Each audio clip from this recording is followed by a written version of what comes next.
pioneering society. I come out of the consulting background. That was after I had done one of the first entrepreneur businesses. I worked in a franchise operation doing taxes. But I spent a good part of my adult life working with small businesses, faith organizations, nonprofits, faith-based nonprofits, as well as community nonprofits, grassroots kind of organizers. And I started realizing that something wasn't fixing the problem. And so the mental game for me was, you like integrated system solution building, fix the problem of community. And this was early 2000s, well before sustainability was a buzzword. There was no tiny house on wheels and things like that, and started really looking at how we fix things and what it would take to actually create sustainable communities. I had to start defining that these are these life embracing, resilient communities, and on down that rabbit hole. And what I started realizing was how we do things like social service, how we run some of our nonprofits, how we run some of our faith communities, they weren't solving the problems. Because in the South, if that were solving the problem, the per capita number of churches is ridiculous. So if that was the solution, it'd be working. And so when I started working at this, I'm a numbers person, it was, can I figure out the formula? What things have to be working? Is it politics? I started dabbling in politics. Is it economics? Is it faith? And what I realized was, in trying to come up with this conceptual formula, was that if three pieces were working really well together, we could start seeing the change, and it would be like sprockets. When one starts turning, the others start turning, and the others start turning, and we could start building sustainable community. It was a specific formula that was ordered in a certain way.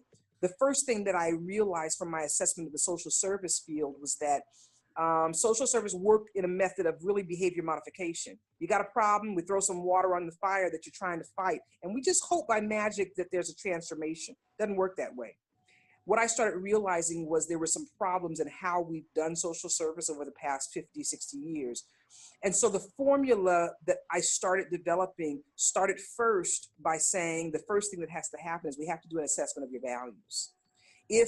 And I've gotten involved in food and housing as two of some of the foundational pieces. If someone thinks it's my job to feed them and I feed them, I have just supported a value that's actually opposite of the value that I'm trying to see realized in my community. So I'm part of the problem if I'm feeding someone whose values haven't aligned with sustainability. And so what I started looking at was the first thing that we have to do and have to focus on is the value. We have to do sustainable value-based transformation. Started looking at how that happens. Who are the entities in our community that say it's their job to shape values? Well, I realized it's not political arena.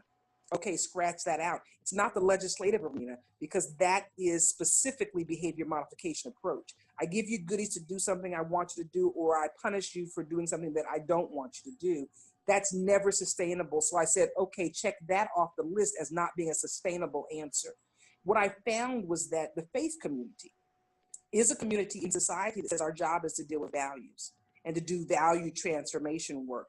I started looking and realized that that wasn't being done very well. And it's not religious. You have to be this denomination, because part of the philosophy that I was looking at was, if it's going to be a solution, it's got to be a solution for most. There's always going to be the fringe outliers that the system's not going to work for, but the solution for most is where this coming paradigm is, where the shifting paradigm is going to. So it has to reflect what most looks like, and that's diversity. If it's a solution for Black people, it's not a solution. If it's a solution for white people, it's not a solution. If it's a solution for LGBTQA plus people, it's not a solution. It's got to reflect what nature looks like, and that's diverse. So I started looking at faith. How do we look at faith? And what really struck a chord with me as being a sustainable model was an interfaith model that says, there's got to be a common thread that holds this all together. And then you choose which faith path aligns best with you, what resonates best with you, what fits your mood, I don't know, culture, whatever. Have the music that you like, I don't care. But is there a common core?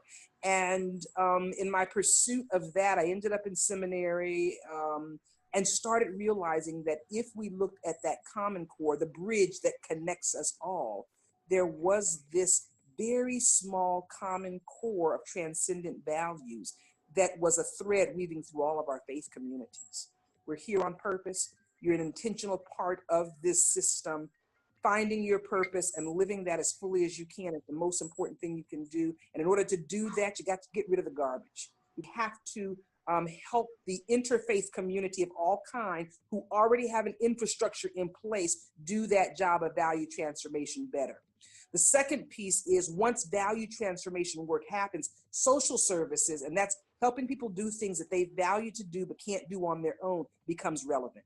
If you realize it's your job to feed yourself and you realize you can't do a good job, it's goodwill for us as a community. It's good investment for us as a community to assist you with doing that, because that little bit of effort that we give provides an exponential return on investment. And then the third piece that has to work together is economics. I come from a small business background where the economics of small business, local money circulating over and over and over and over in community builds a resilience in the community, but also builds a thriving community. And if those three are working together, I realize politics doesn't play as much a part, because the people are being transformed, and those people become the people that are in political power and in legislative power and other places. If those three are working, we start seeing a change. The problem